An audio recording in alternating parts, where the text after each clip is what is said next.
예, 오늘은 목요일 예배로 하나님께 예배를 드립니다. 장애물을 디딤돌로 만들 수 있는 힘이라는 제목으로 함께 말씀을 나누겠습니다. 어제 신문을 보는데 재밌는 칼럼이 하나 있어서 소개를 합니다. 한림대학교 심리학과 교수인 최훈 교수께서 장애물이 세기를 만든다라는 제목으로 칼럼을 쓰셨는데요. 혹시 보셨나요? 네. 중앙일보에 나와 있는데 심리학과 뇌과학의 원리를 통해서 실현과 제약이 어떻게 인간의 잠재력을 끌어올릴 수 있는지에 대해서 소개했던 내용입니다. 인간의 뇌가 본능적으로는 에너지를 절약하려고 하는 성향이 있대요. 인지적 구두쇠 성향이라고 하는데 평소에 우리가 이제 에너지를 많이 쓰는데 아시다시피 뇌가 에너지를 제일 많이 쓰지 않습니까? 그래서 기본적으로 에너지를 적게 쓰게 하기 위해서 우리를 최대한 에너지를 최대한 적게 쓰기 위해 대충 모드로 작동을 한대요. 익숙한 환경에서 굳이 깊이 생각하지 않는 거죠. 내가 익숙하고 내가 잘 알고 그러니까 그게 익숙하니까는 에너지를 덜 쓰게 되고 당연히 편안하다라고 느끼는 것입니다. 그래서 과거의 경험이나 직관적으로 판단하는 것이죠. 이제 깊이 생각하지 않고 그냥 그것이 좋은 거죠. 그런데 장애물, 이걸 이제 인지적 부하라고 하는데 부하가 발생하면 이거 그냥 넘어가면 안 되겠는데 평소 했던 대로 하면 안 되겠는데 편안하게 생각하면 안 되겠는데라고 판단하는 순간 깊이 있게 또 논리적인 사고를 작동하기 시작한다는 거죠. 부하가 탁 걸리면 그때의 이제 어려움이나 장애물이 뇌의 자동 모드에서 수동 모드, 그러니까 편안한 모드에서 깊은 사고 모드로 전환하는 역할을 뭐가 하냐면 어려움, 장애물이 딱 한다는 것이죠. 그래서 스위치가 딱 켜지면서 뇌가 그때부터 깊이 생각하고 논리적인 생각을 하게 되면서 부하가 걸리는데 이때 사람들이 느끼는 감정이 스트레스라는 것입니다. 네. 근데 이 스트레스의 과정을 통해서 사람이 논리성이 개발이 되고 창의성이 개발될 뿐만 아니라 문제 해결력까지 생겨나게 되는 것이죠. 그래서 결과적으로 우리가 어려움을 만나고 고통을 당하는 것이 어려운 것으로 끝나는 게 아니라 그 과정들을 잘 해결해 나가면서 우리가 더욱더 성장하고 발전하게 되는 것이고 또 이러한 것들을 통해서 우리는 뇌의 노화도 방지하게 될 뿐만 아니라 치매까지도 예방이 됩니다. 그래서 치매 예방 수칙 중에 계속 뇌를 쉬지 않고 배우게 하고 훈련하라라는 그런 내용도 있는 것들을 볼 수가 있습니다. 과학적으로 증명되어지는 사실들이 결국 성경이 진리임을 증언합니다. 오늘의 본문에서 시인은 고난이 유익이다라고 말하면서 이 고난을 통해서 내가 주의 율례를 배우게 되었다. 참 그런 게 너무나 많죠. 하나님의 말씀을 선언적으로 우리에게 딱 선포하고 그냥 그렇다라고 딱 선포하는데 그것이 나중에는 다 과학적으로 검증이 되어지는 것들을 보면서 하나님의 말씀은 진리임을 고백합니다. 여기에서 고난은요, 단순히 어려운 문제 이런 것뿐만 아니라 가혹하게 대하는 것, 낮춤을 당하는 것, 그리고 괴롭힘을 당하는 모든 것까지를 고난이라고 말합니다. 우리가 어떠한 상황에서 가혹한 대접을 받거나 힘든 일을 당해서 정말 내가 마음이 낮아지거나 정말 바닥까지 떨어지는 그 상황이 세상으로는 스트레스의 상황이지만 이것이 하나님이 우리를 연단하는 과정이고 이걸 통해서 주의 율례, 여기서 말하는 율례는 단순한 규칙이나 법칙을 말하는 것이 아니라 하나님의 성품과 영적인 질서를 의미합니다. 하나님의 마음과 하나님의 성품과 하나님께서 이 세상을 이끌어 가시는 영적인 섭리들까지도 깨닫게 되는 무엇을 통해서요?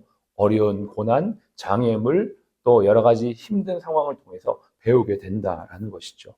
얼마 전에 가까운 잘 아는 목사님과 대화를 하면서 선교지의 상황들을 이야기를 하게 되었습니다. 지금 선교지의 상황들이 어떠냐면 60대, 70대 선교사님들이 굉장히 많은 퍼센테이지를 차지하고 있고 얼추 한 30% 이상 되는 것 같아요. 현장에 있는 선교사님들의 퍼센테이지가 35%, 저희 교단 같은 경우는 38%라는 통계를 제가 얼마 전에 봤는데 꽤 많은 선교사님들이 이제는 은퇴를 앞두고 있는 것이죠. 그런데 그 은퇴한 이후에 젊은 목회자들, 선교사들이 가서 그 자리를 메꿔야 되는데 그거를 할 수가 없다는 거예요. 왜 못하느냐? 일단 지원자가 현저히 적을 뿐만 아니라 현장에 있는 그 사역을 받아서 이어나가기가 너무나 어려운 거죠. 왜냐하면 그 어려운 상황들을 적응하기가 힘들어서 이걸 내가 정말 할 수 있을까? 라고 이런 고민들을 하게 되는 그런 선교사님들의 상황들을 듣게 되었습니다. 그러면서 우리의 어떤 삶의 여정들이 우리에게 어려운 시간들이 있었고 어려운 힘든 시간들이 있었지만 결국 그 모든 어려움과 힘듦들이 우리를 연단하게 하는 과정이었다라고 이야기를 하면서 저의 예전 시간들을 좀 이야기하는 시간들을 가졌습니다. 뭐 이야기를 하려고 한 게 아니라 대화를 하다 보니까 나왔는데 생각해 보니까 너무나 감사한 것들이 많았어요. 제가 전도사 때, 학생 시절 때 원우회장이라는 직분을 맡아서 했는데 그건 저도 몰랐는데 등록금을 협상을 해야 되는 그러한 위치이더라고요. 교수님과 다 목사님이시죠. 신학대학교니까는 교수님과 목사님과 이제 등록금을 협상하는데 너무 마음이 힘들었습니다. 네, 학생과 학교 측으로 이렇게 딱 섰는데 너무 힘든 거죠. 나는 누구, 여기는 어디? 막 그 질문이 딱 생기면서 내가 지금 신학교에 목사가 되려고 왔는데 내가 지금 교수님하고 등록금을 협상하고 있는데 너무 마음이 힘들었습니다. 내가 왜 하는 걸까? 막 이런 생각이 많이 들었는데 그 시간이 한참 지나서 하나님 앞에 기도하는 가운데 사람의 어떤 본질적인 모습들, 바닥에 있는 모습들을 보면서 내가 그거를 보게 하기 위해서 너를 거기에 놓았다라고 하면서 왜 이걸 보게 하셨습니까? 질문했을 때 네가 앞으로 목회해야 될 사람들, 네가 만날 사람들이 그러한 사람들이다. 저는 정말 세상이 다 아름답고 다 좋고 신학교에 갔는데 다 천사들만 있는 줄 알았습니다. 근데 아니더라고요.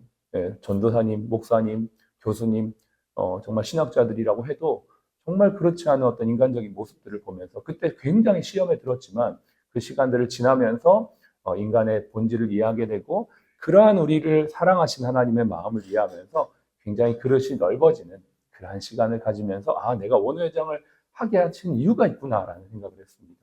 대학을 졸업했습니다. 전임사역자로 사역을 하는데 너무너무 힘들었습니다. 예, 화장실 청소부터 뭐 교회 모든 화장실 청소부터 또 차량 세차 또 담임 목사님 차량 세차까지 하는데 그때도 질문이 드는 거죠. 나는 누구, 여긴 어디? 내가 신학을 3년을 열심히 하고 이때까지 준비했는데 이러한 일들을 하는 내 모습이 너무나 좀 초라해 보이기도 하고 약간 솔직히 멘붕이 오는 거예요. 그런데 그 시간들을 거치면서 아, 내가 왜 이러한 일들을 하게 됐는지를 알게 되었습니다.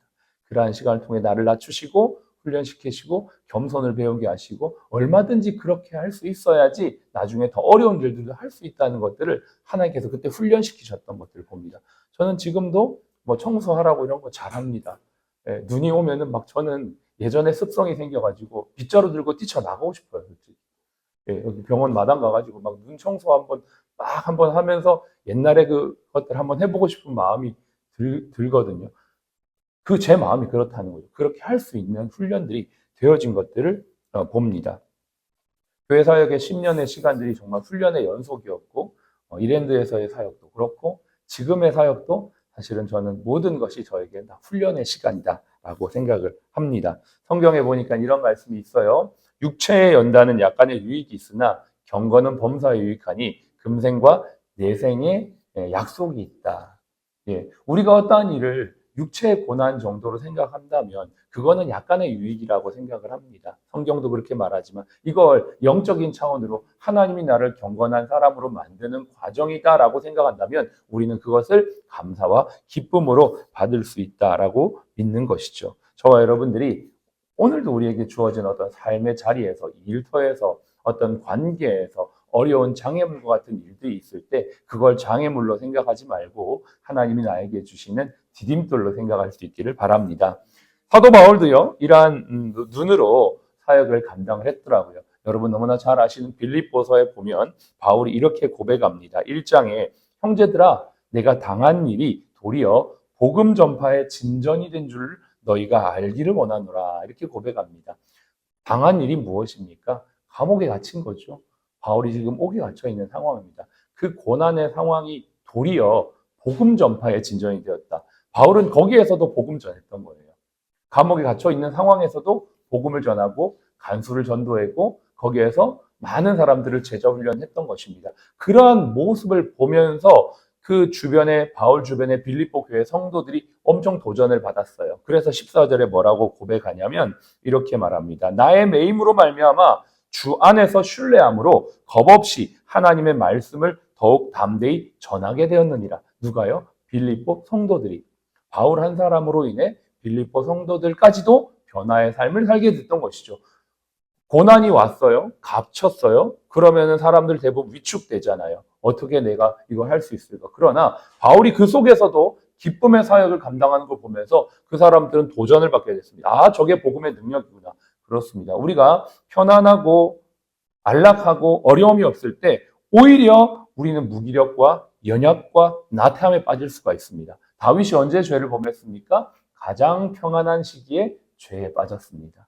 그가 매일 전쟁하고 매일 쫓겨다닐 땐 하나님 앞에 기도할 수밖에 없었고 하나님 붙잡을 수밖에 없었습니다. 그때의 그의 영성이 제일 좋았고 그때 하나님과의 관계가 제일 깊었으며 그때 하나님 앞에 고백했던 시편이 너무나 아름다운 고백들이 많이 나옵니다. 어려운 시기에 아름다운 작품들이 많이 나오듯이 하나님과의 고난의 시기에 우리의 영성은 아름답게 빛나게 되는 것이죠. 그런데 그것이 그 개인의 삶 속에서만 나타나는 게 아니라 그의 삶을 통해 주변 사람들에게도 영향이 끼쳐지는 것입니다. 참으로 그렇습니다. 부모님이 어떠한 고난을 만났을 때 어떻게 믿음으로 반응하는가에 따라 그 자녀들의 신앙이 나누어지는 것들을 볼 수가 있습니다. 어렵고 힘든 순간에도 하나님을 의지하고 기도하는 모습을 보며 자랐던 자녀들은 자신의 삶에 문제가 왔을 때, 어려움이 왔을 때 그도 똑같이 부모님이 했던 방식대로 기도하며 문제를 해결해 나가는 것들을 보면서 우리의 신앙이 우리의 수준으로 우리를 아름답게 만드는 것뿐만 아니라 우리 주변 사람들에게도 영향력을 끼친다는 것을 우리가 이 말씀을 통해 알 수가 있는 것이죠. 바울은 그래서 빌립보서의 전체 주제를 주 안에서 기뻐하라. 내가 다시 말하노니 기뻐하라 라고 말합니다. 오늘 말씀의 제목은 장애물을 디딤돌로 이겨낼 수 있는 힘이 무엇이냐? 기쁨입니다. 하나님께서 우리에게 맡겨주신 이 모든 일들 속에서 때로는 어려움을 만나기도 하고 고난을 만나기도 하고 답답함을 만나기도 하고 때로는 바닥에 떨어지는 같은 자존심 상하는 일들도 만나기도 하는 그 모든 과정 속에서 우리는 스트레스라는 시간을 거치지만 그 모든 과정을 통해 하나님께서 우리를 더욱더 성장시키고 우리를 성장시킬 뿐만 아니라 기쁨으로 반응해 나아가는 우리의 삶을 통해 주변 사람들에게도 선한 영향력을 끼친다는 것. 이것을 기억하면서 오늘도 우리 아까 찬양했잖아요. 아까 4절에 보니까 용감한 자 바울처럼 오늘 딱 그 바울이 찬송가에도 등장을 했는데 그러한 담대한 용기를 가진 저와 여러분들 바울 같은 한 사람이 되시길 바랍니다. 2026년도 우리에게 만만치 않은 어려움과 장애물들이 올 것입니다. 여러분 이것을 장애물로 여기지 마시고 오히려 이것을 나의 성장의 디딤돌로 여기시길 바랍니다.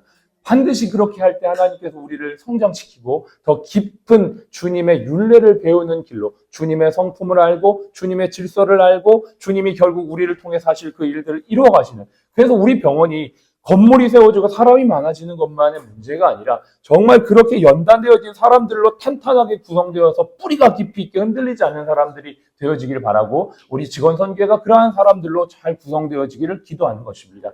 2026년도를 그러한 마음으로 기도했으면 좋겠습니다. 저와 여러분의 마음속에 주님의 이 기쁨이 충만하게 부어지시기를 주님의 이름으로 축복합니다. 기도하겠습니다.